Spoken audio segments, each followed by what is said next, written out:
بسم اللہ الرحمن الرحیم۔ السلام علیکم عزیز طلباء و طالبات۔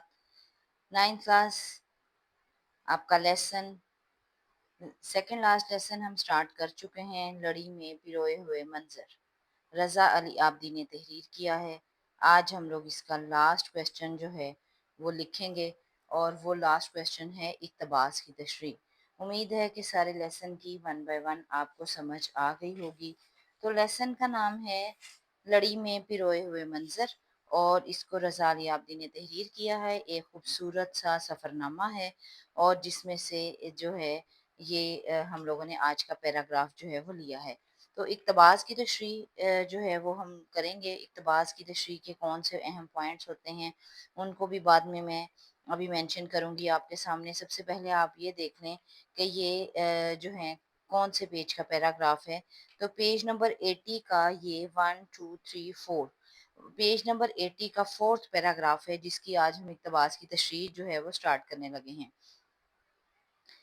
اس میں شک نہیں کہ حسن ابدال رونق کی اور عبرت کی جا ہے۔ جتنے بھی مشکل الفاظ ہیں وہ انڈر لائن بھی جو ہے آپ کو مل جائیں گے پیپر کے اندر، اور اس کے علاوہ ہم نے ان کے معنی بھی لکھے ہیں۔ دونوں طرف انگریزوں کے زمانے کے اونچے اونچے درخت، دور دور تک سبزہ، نالیوں میں بہتا ہوا چشمے کا شفاف پانی، ادھر ادھر پرانی عمارتیں اور مسجدیں، ایک طرف سکھوں کا مشہور گردوارہ پنجہ صاحب اور دوسری طرف بابا ولی کندھاری کی چلا گاہ۔ کشمیر کی طرف مڑ جانے والی سڑک پر کسی مغل بی بی کی قبر۔ کوئی کہتا ہے کہ اکبر کی بیٹی لالا رخ تھی، وہ یہاں عالم شباب میں مر گئی تھی، بعد میں تامس مور نے اپنی ایک نظم میں اسے زندہ کر دیا۔ اب یہ والا پیراگراف ہے اس کا سفرنامے کا، جس کی ہم آج تشریح جو ہے وہ سٹارٹ کرنے لگے ہیں۔ تو سب سے پہلے تو آپ یہ سمجھ لیں کہ یہ پیراگراف جو ہے اقتباس کی تشریح کا کویسچن جو ہے وہ کس قدر امپورٹنٹ ہے۔ اقتباس کی تشریح جو ہے ایک پیراگراف دیا جاتا ہے آپ کو، اور اس کی آپ نے الفاظ معنی اور حوالہ متن کے ساتھ آپ نے اس کی تشریح کرنی ہوتی ہے۔ 10 نمبر کا یہ پیپر میں کویسچن آتا ہے۔ 5 نمبر کے دو پیراگراف آپ کو ڈفرینٹ جو ہیں اس میں سے اسباق میں سے دیے جاتے ہیں، اور آپ لوگوں نے اس کو جو ہے وہ حل کرنا ہوتا ہے۔ اس کے کچھ پارٹس ہیں، کچھ حصے ہیں جو آپ کو جو ہیں ہر صورت جب تک آپ انہیں کمپلیٹ نہیں کریں گے تب تک آپ جو ہیں اس کویسچن کو کمپلیٹ نہیں کر سکتے۔ جیسے سب سے پہلا جو اس کا پارٹ ہے وہ ہے حوالہ متن، یہ آپ کو نظر آ رہا ہوگا، اور سیکنڈ پارٹ ہے اس کا خط کشیدہ الفاظ کے معنی۔ تھرڈ پارٹ ہے اس کا سیاق و سباق، اور فورتھ پارٹ ہے اس کا تشریح۔ اس طریقے سے یہ کویسچن جو ہے یہ 4 حصوں میں آپ سولو کریں گے۔ ٹھیک ہے جی، اس کے 4 حصے ہیں، اور 4 حصے جو ہیں جب آپ سولو نہیں کریں گے تو آپ کا یہ کویسچن جو ہے انکمپلیٹ ہے۔ جیسے میتھس کے کویسچنز میں سٹیپس ہوتے ہیں، اسی طرح اقتباس کی جو تشریح ہوتی ہے اس کے سٹیپس ہیں 1 2 3 4۔ نمبر 1 حوالہ متن، نمبر 2 خط کشیدہ الفاظ کے معنی، نمبر 3 سیاق و اسباق، اور نمبر 4 تشریح۔ اگر آپ یہ چاروں پارٹس کریں گے تب آپ کو 5 میں سے نمبر ملیں گے۔ اب اس کی نمبروں کی جو ہے کیسے نمبرنگ جو ہے وہ کی گئی ہے۔ حوالہ متن جو ہے یہ آپ کا 1 نمبر کا ہوتا ہے، 1 نمبر کا سبق کا عنوان، اور آدھے نمبر کا سبق کا عنوان، اور آدھے نمبر کا مصنف کا نام ہوتا ہے۔ اس کے بعد 2 نمبر کے آپ کے خط کشیدہ الفاظ کے معنی ہوتے ہیں، اور اس کے علاوہ آپ کے جو ہیں وہ 1 نمبر کا سیاق و سباق، اور 1 نمبر کی آپ کی تشریح ہوتی ہے۔ اس طریقے سے جو ہے آپ کا یہ اقتباس کی تشریح جو ہے یہ 5 نمبر پورے ہوتے ہیں۔ اور ایک اور اہم بات میں آپ کو بتا دوں کہ یہ آپ کے نیو پیٹرن کے مطابق سیاق و سباق شامل ہے، جبکہ جو 10th کلاس ہیں وہ سیاق و سباق نہیں لکھیں گے، وہ ڈائریکٹ تشریح کریں گے، لیکن یہ نیو بک ہے تو نیو پیٹرن آیا ہے، تو اس میں آپ کا سیاق و سباق لکھنا بہت ضروری ہے۔ سیاق و سباق کیا ہوتا ہے وہ جیسے جیسے ہم پڑھیں گے ویسے ویسے آپ کو بتایا جائے گا۔ سب سے پہلا آپ کا جو پارٹ ہے آپ نے اس کی نمبرنگ کر لینی ہے کہ 4 پارٹس میں آپ یہ کویسچن سولو کریں گے۔ سب سے پہلا جو اس کا کویسچن ہے وہ ہے پارٹ ہے وہ ہے حوالہ متن۔ حوالہ متن میں 2 حصے جو ہوتے ہیں نا ان کے مارکس آپ کو ملیں گے۔ یہ 2 حصے صرف اور صرف آپ چیک کر پہ اپنا امپریشن ڈالنے کے لیے لکھیں گے کہ آپ اس کو یہ پتہ لگ جائے کہ بچے کو یہ سبق بہت اچھے طریقے سے آتا ہے۔ سبق کا عنوان لڑی میں پروئے ہوئے منظر، مصنف کا نام رضا علی عابدی۔ اب آپ نے دیکھا ہوگا کہ میں نے سبق کا عنوان اور مصنف کا نام مارکر سے لکھا ہے، اور آگے پین سے لکھا ہے. اس طرح مارکر اور پین کے امتزاج سے آپ کی لک پیپر کی بہت اچھی آئے گی. اس لیے آپ نے کوشش کرنی ہے کہ اسی طریقے سے لکھا جائے. جس طرح پیپر میں ہم نے اٹیمپٹ کرنا ہے اسی طریقے سے میں نے آپ کو اٹیمپٹ کر کے یہاں دکھایا ہے. اس کے بعد ہوتی ہے صنف. صنف کہتے ہیں کہ کون سی قسم ہم پڑھ رہے ہیں. تو سفر نامہ پڑھ رہے ہیں. اور ماخذ ہوتا ہے کہ مصنف کی کون سی کتاب سے لیا گیا ہے یہ پیراگراف. تو مصنف کی کتاب جو ہے جرنیلی سڑک میں سے یہ لیا گیا تھا، لڑی میں پروئے ہوئے منظر. تو جرنیلی سڑک جو ہے یہ ماخذ ہے کہ اخذ کیا گیا ہے. تو صنف قسم کو کہتے ہیں. ان دونوں کے جو ہے مارکس نہیں ہوتے. یہ صرف اور صرف ہم اپنے امپریشن اچھا ڈالنے کے لیے لکھتے ہیں.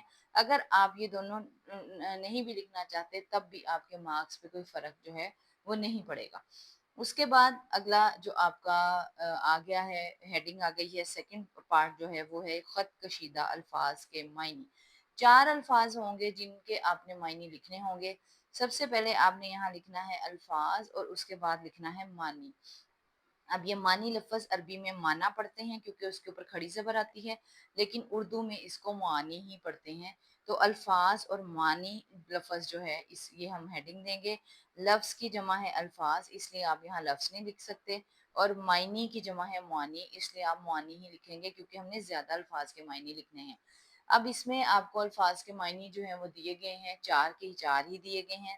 سب سے پہلے ہے رونق کا گہما گہمی، عبرت کی جا، نصیحت اور سبق حاصل کرنے کی جگہ، گردوارہ سکھوں کی عبادت گاہ، عالم شباب جوانی کا وقت.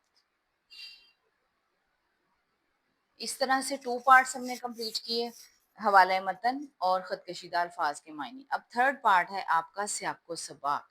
جب تک آپ سیاق و سباق نہیں لکھیں گے اور اس کے بعد تشریح کی ہیڈنگ نہیں دیں گے آپ کا کویسچن کمپلیٹ نہیں ہوگا. سیاق و سباق کی آپ نے ہیڈنگ دے دینی ہے. اب ہم دیکھیں گے کہ سیاق و سباق ہوتا کیا ہے. سیاق و سباق کو انگلش میں کہتے ہیں بیک گراؤنڈ. آپ نے جو سبق بھی پڑھا اس کا بیک گراؤنڈ اس پیراگراف جو ہمیں پیراگراف دیا گیا ہے جس کی ہم نے تشریح کرنی ہے، اس پیراگراف سے پہلے سبق میں جو کچھ ہو چکا ہے اس کو ہم مختصر الفاظ میں بیان کریں گے. تو ایک پیراگراف میں بیان کریں گے، اس کو ہم سیاق و سباق کہتے ہیں. سیاق و سباق بہت زیادہ بڑا نہیں ہونا چاہیے. سیاق و سباق تشریح سے جو ہے وہ چھوٹا ہونا چاہیے. کم از کم 2-3 لائن سیاق و سباق جو ہے تشریح سے چھوٹا ہونا چاہیے. تو یہ نہیں ہو کہ سیاق و سباق اتنا بڑا لکھ دیں اور تشریح چھوٹی ہو. تو سیاق و سباق جو ہے وہ آپ کا چھوٹا ہونا چاہیے تشریح سے. تو اب ہم سیاق و سباق پڑھنے لگے ہیں. شامل نصاب سفر نامہ لڑی میں پروئے ہوئے منظر کو مصنف رضا علی عابدی نے تحریر کیا ہے. یہ سفر نامہ ان کی کتاب جرنیلی سڑک سے ماخوذ ہے. جرنیلی سڑک کا دوسرا نام جی ٹی روڈ ہے جسے شیر شاہ سوری نے اپنے دور حکومت میں تعمیر کروایا تھا.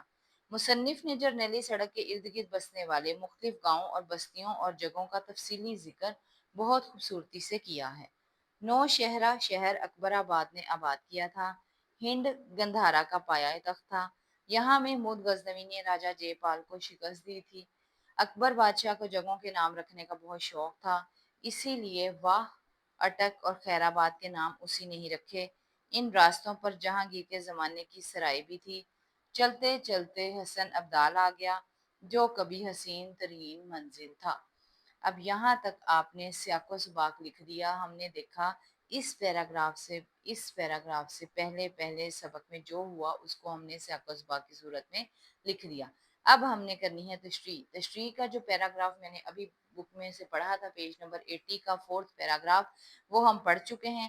اب ہم اس کی تشریح کرنے لگے ہیں اور جتنے بھی میننگ ہم لوگوں نے اندر لکھے وہ میننگ جو ہے اس پیراگراف کے اندر جو ہے وہ پٹ کرتے جائیں گے اور اس کے مطابق جملے بھی چینج ہوتے جائیں گے. جیسے اشعار کی تشریح ہوتی ہے ایسے ہی ہم نے پیراگراف کی تشریح کرنی ہے، اقتباس کی تشریح کرنی ہے. مصنف لکھتے ہیں کہ حسن ابدال کسی زمانے میں جھرنوں کے شور اور چڑیوں کی چہکار سے گونجا کرتا تھا، مگر آج یہی حسن ابدال گہما گہمی اور عبرت کی جگہ بنا ہوا ہے. گہما گہمی رونق کا ہم نے لکھا ہے اور عبرت کی جگہ بنا ہوا ہے، یہ بھی ہم نے میننگ میں لکھا تھا. اس کے ارد گرد انگریزوں کے زمانے کے اونچے اونچے درخت، چشموں کا شفاف پانی، پرانی عمارتیں اور مسجدیں موجود ہیں. اس کے علاوہ یہاں سکھوں کی مشہور عبادت گاہ پنجا صاحب بھی ہے.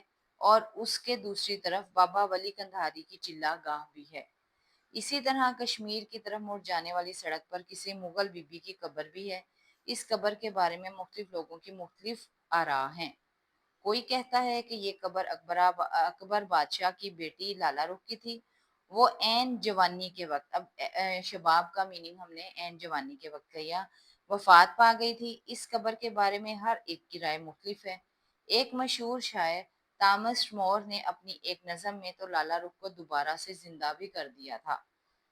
حسن ابدال کے قریب مغل باغ کے نشانات ابھی بھی موجود ہیں، مگر اب کا حسن ابدال پہلے کے حسن ابدال سے بالکل مختلف ہے۔ اس طریقے سے ہم نے تشریح جو ہے اس کو کمپلیٹ کیا ہے، اور تشریح جو ہے یہ سیاق و سباق سے 2 لائنز جو ہے یہ پڑھی لکھی ہے۔ تو اس طریقے سے آپ نے یہ کویسچن جو ہے یہ اٹیمپٹ کرنا ہے۔ بورڈ میں بہت امپورٹنٹ کویسچن ہے، یہ 5 مارکس کا کویسچن ہے، اور بچے اس کویسچن کو کرنے سے بہت گھبراتے ہیں۔ لیکن بیٹا آپ لوگوں کے پاس ابھی سمر ویکیشنز ہیں، آپ لوگ اس میں جتنے بھی پیراگراف کی پریکٹس کریں گے، جس دن آپ کو یہ کویسچن اٹیمپٹ کرنا آ جائے گا اس دن آپ کو سب سے آسان یہی کویسچن لگے گا۔ اور اس کے مفت کے نمبر ہیں، سبق کا عنوان اور مصنف کا نام اور الفاظ معنی، 3 معنی تو یہاں 3 نمبر تو یہاں پہ ہی کمپلیٹ ہو جاتے ہیں۔ تو آپ کو اشعار کی تشریح سے زیادہ آسان لگے گی اقتباس کی تشریح۔ صرف اور صرف یہ ہے کہ آپ اس کی زیادہ سے زیادہ پریکٹس کریں۔ یہ ذہن میں رکھیں، اردو جو ہے وہ صرف بولنی نہیں ہے، آپ نے لکھنی بھی ہے۔ جب تک اردو لکھیں گے نہیں، آپ اردو پر عبور حاصل نہیں کر سکتے۔ اردو بھی میتھس کی طرح آپ کے لیے لکھنی بہت زیادہ ضروری ہے، جیسے میتھس کی پریکٹس ضروری ہے، اسی طرح اردو کی پریکٹس بھی بہت زیادہ ضروری ہے۔ یہ پورا کویسچن اسی طریقے سے کروایا گیا ہے جس طریقے سے آپ نے پیپر میں اٹیمپٹ کرنا ہے۔ امید ہے کہ آج آپ کو اس لیسن کی کہ اس اقتباس کی تشریح کی سمجھ آ گئی ہوگی۔ دعاؤں میں یاد رکھیے گا، چینل کو سبسکرائب کر لیں، لائک کر لیں۔ السلام علیکم ورحمۃ اللہ وبرکاتہ۔